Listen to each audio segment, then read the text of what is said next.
নৈহাটির বড়কালী সমিতি ট্রাস্টের কালী পুজো বড়মার পুজো বলে পরিচিত। এই মুহূর্তে বড়মাকে অলংকারে সাজানো হচ্ছে। আসুন দেখি সেই ছবি।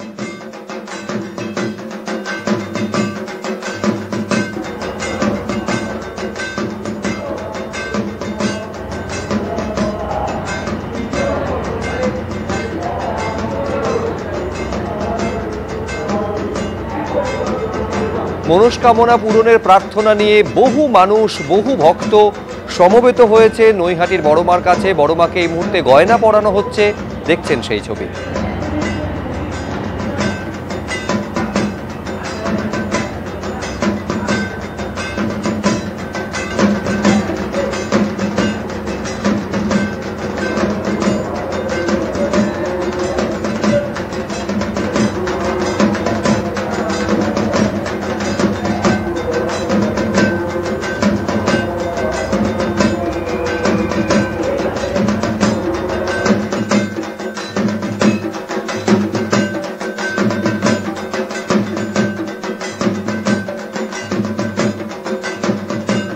সতীপীঠ থেকে সিদ্ধপীঠ, দিকে দিকে মায়ের আরাধনায় ভক্তদের ভিড়। এই মুহূর্তে আপনাদের সরাসরি নিয়ে যাব বীরভূমের কঙ্কালীতলায়। আমাদের প্রতিনিধি সন্দীপ সরকার সেখান থেকে রয়েছেন।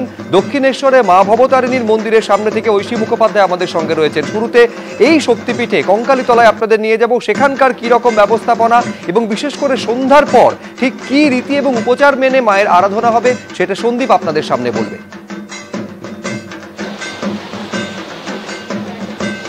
দেখো শুভ্রজিৎ, 51 পীঠের মধ্যে অন্যতম পীঠ হচ্ছে এই কঙ্কালীতলা। বীরভূমে বোলপুর থেকে কিছুটা দূরে এই কঙ্কালীতলার যে মন্দির, সেই মন্দিরের গর্ভগৃহে আমরা রয়েছি। 51 সতীপীঠের শেষ পীঠ এই কঙ্কালীতলা এবং কোপাই নদীর ধারে অবস্থিত।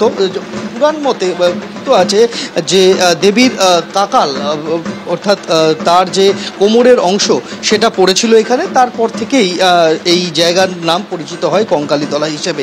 এছাড়া আরেকটা জিনিস বলার, এই মন্দিরে কিন্তু এখানে দেবী দেবগর্ভা হিসেবে পূজিত হন, অর্থাৎ এখানে কোনো মাতৃ বিগ্রহ নেই, কোনো প্রতিমা নেই। এখানে কঙ্কালী মায়ের যে ছবি রয়েছে সেই ছবিতেই পূজা হয়। প্রতি অমাবস্যায় পূজা হয় এবং এই কালী পূজার রাতে অমাবস্যার রীতি মেনেই কিন্তু এখানে পূজা হবে। কঙ্কালীতলার মন্দিরের পাশেই একটা ছোট্ট পুকুর রয়েছে, তার থেকে সিঁড়ি নিচের দিকে নেমে গিয়েছে। এটা অনেকে বলেন যে এটা হচ্ছে সতীকুণ্ড। যখন সতীর কাকাল পড়েছিল, পুরাণ মতে যে এই কাকাল যখন এখানে এসে পড়ে তখন এতটাই তার গতি ছিল, তার আঘাতে একটা কুণ্ড সৃষ্টি হয়। সেই কুণ্ডের জল নাকি কখনো শুকোয় না। এই ধরনের নানান জনশ্রুতি রয়েছে এবং সেই ভক্তির প্রাণে মানুষজন আসছেন এবং সেই ভক্ত সমাগম তুমি দেখতে পাবে। সকাল থেকে লাগাতার পূজার্চনা চলছে। আর কিছুক্ষণ পর এখানে সন্ধ্যারতি শুরু হবে এবং মাকে শীতল ভোগ নিবেদন করা হবে এবং তারপর নিশিরাতে শুরু হবে পূজা। মোটামুটিভাবে রাত 10টার পর থেকে এই কঙ্কালীতলার মন্দিরে তাদের শাস্ত্র মতে তারা যেভাবে পূজা করে থাকেন সেইভাবে কিন্তু এই গোটা নিশি পূজার প্রক্রিয়া শুরু হয়ে যাবে। তার আগে থেকেই প্রস্তুতি শুরু হবে। তুমি দেখতে পাচ্ছ এখনো বহু ভক্ত আসছেন এবং তারা এখানে তাদের প্রার্থনা সারছেন।